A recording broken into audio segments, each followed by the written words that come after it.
Hey garden friends, happy Monday. It is time for another week of Plant of the Day, and I have a very special surprise for you.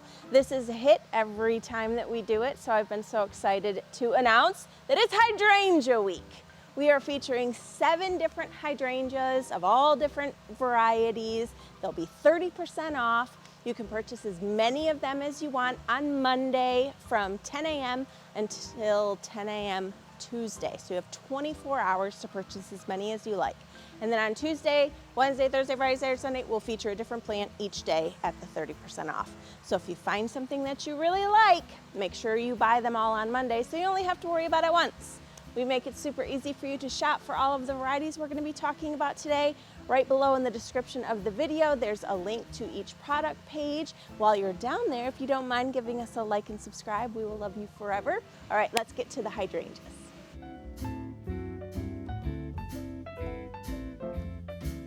Our first plant of the day is the Firelight Tidbit Panicle Hydrangea.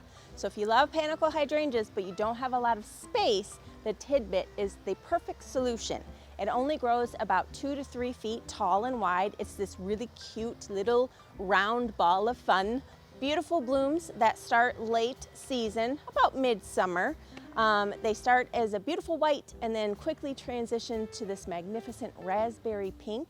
What I love about the Tidbit is in the fall, the foliage also changes colors to this awesome orange, maroon, perfect fall color foliage.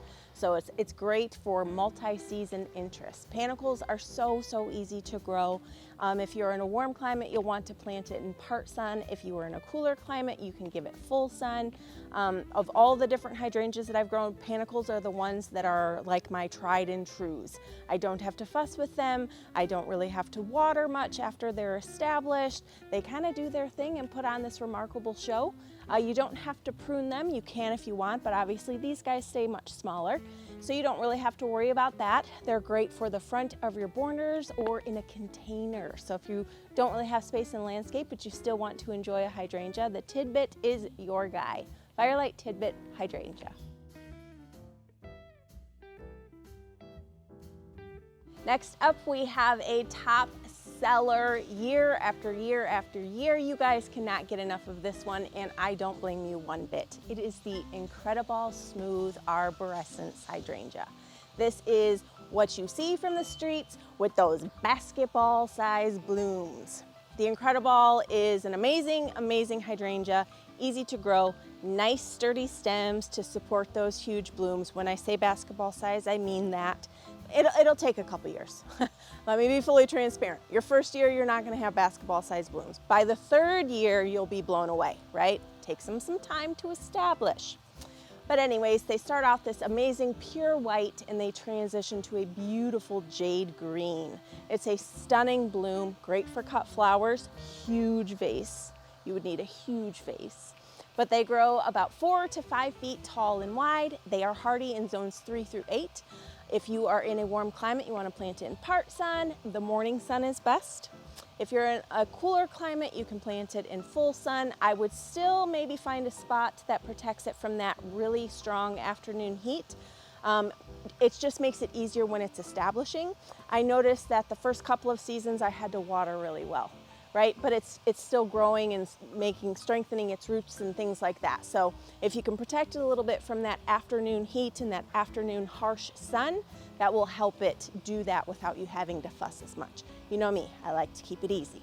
So this is a great hydrangea, highly recommend. Incrediball Smooth. Next up, we have the Invincibel Limea. This is another arborescence. It has these magnificent lime green blooms. They kind of transition to a softer, whiter green, and then they end up like a jade green towards the end of the season. So lots of different colors, all in the same shade, all as stunning as the one before. What I love about this guy is that it's easy and it's small and it fits in anywhere, and it's a nice, constant, dependable rebloomer. So it blooms on new wood, which means you don't have to worry about your pruning or what you're doing to it. You know, it blooms on that new set, that new growth each year. So you don't have to sacrifice any blooms if you need to prune it. But they only get like 3 to 4 feet tall and wide, so it's not a huge plant. It's covered in, I mean, you can see the buds on this guy. They're loaded with those magnificent lime green blooms. Another cool thing about the Limetta is that it's very cold hardy. It goes all the way down to zone 3 and all the way up to zone 8. So for those of us who gets really cold winters, this is a great option to know that it will be dependable and provide magnificent blooms year after year. Invincibel Limea.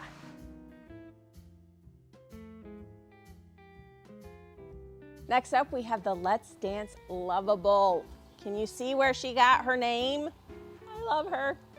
Beautiful, beautiful Macrophylla hydrangea. It's a rebloomer. It blooms on new and old wood, so you want to be careful pruning. The good thing is this stays nice and tidy, 3 to 4 feet tall and wide, and it is hardy in zones 5 through 9. Depending upon your soil chemistry will be the color of the bloom. All the colors are magnificent, and I love when you get all of them on one plant. Pink, purple, blue, stunning, stunning. This is a really strong and dependable Macrophylla. Obviously going all the way down to those colder zones makes it nice and sturdy. Just a beautiful, beautiful plant, easy, kind of tuck them in anywhere because they don't get too big, and just those amazing mop head blooms that we all love. The Let's Dance Lovable. Next up, we have the Gatsby Moon Oak Leaf Hydrangea. And I feel like not enough people grow this type of hydrangea. We are very drawn to the panicles and the arborescens and the macrophyllas. And the oak leaf, I feel like, just doesn't get enough love, and it's stunning. The only difference is that you need to plant it in a space that allows it to really grow to its potential. It's a much larger, growing 6 to 8 feet tall and wide at maturity, but I love, love, love the foliage on these hydrangeas. This magnificent oak leaf shape, and they turn colors in the fall, and it's stunning. I've seen a hedge of all of them, and in the fall when they're all that burgundy, just really rich, you know, copper, all of the amazing fall tones in this beautiful hedge. Oh, it's stunning. So just make sure you put her in a lot of space to just grow freely. It's not your typical hydrangea habit. And the other difference is their blooms. They're very, very densely packed, so it almost takes on this like quilt look. Stunning, just a stunning hydrangea, you guys. Highly recommend you give them a try if you have the space to. You want to plant in part to full sun. If you're in a warmer climate though, definitely make sure that you're only giving it morning sun. It needs about 4 hours at least to put on its blooms, but I wouldn't go more than that in a warm climate.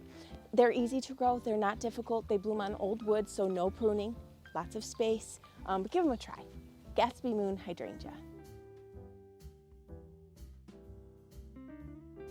Next up, we have the Let's Dance Ariba. This is a beautiful macrophylla, super saturated blooms. That's my favorite part. And this is actually the most prolific macrophylla hydrangea to date. So it's got a rebloom to it. So it's not just one and done. It has a rebloom because it blooms on new wood and old wood. So your first flush of blooms is going to be what's left from last year. That next flush is going to be all on new growth. Beautiful, beautiful saturated blooms. Depending upon your soil and the acidity, it will either be this beautiful rich pink or a beautiful rich purple. The more acidic your soil, the more purple or blue it will get. These are super easy to grow and care for. You do want to be careful on pruning. You don't want to prune anything that blooms on old wood because then you're sacrificing next year's blooms. So when you're trimming these guys up, you just want to snip right underneath that spent bloom after after the season. You can do it this fall, you can do it early spring if you don't like them sitting on top of the plant through the winter. Just make sure you're getting right under the bloom.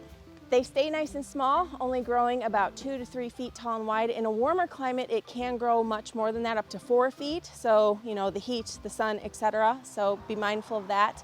But they are hardy in zones 5 through 9. Beautiful blooms. Let's Dance Ariba.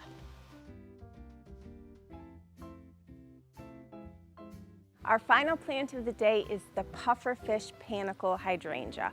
I love this one. It's a newer hydrangea. I think we've only had it a couple of years tops.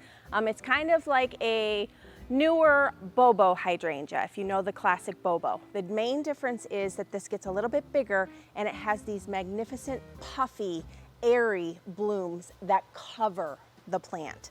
stunning. They start off a pure white and they age to a lime green as the season progresses. And when I say covers the plant, I mean covers the plant. Panicles are my favorite. They're the easiest to grow. This guy will only get about 3 to 5 feet tall and wide, and it's hardy in zones 3 through 8, so another nice cold hardy hydrangea option. They bloom on new wood. Panicles, I have lots of different ones that I prune, sometimes very heavily because young Nikki planted them too close to her house and she has to, but they bounce back. You really can't do anything to hurt these guys. Nice, strong, dependable, and amazing, amazing blooms. Pufferfish Panicle Hydrangea. That wraps up another week of Plant of the Day. I hope you fell in love with something new, or at least learned something new. 7 beautiful hydrangeas, 30% off. You can purchase as many as you want until 10 a.m. tomorrow. Thank you so much for watching. Have a great week. Happy planting.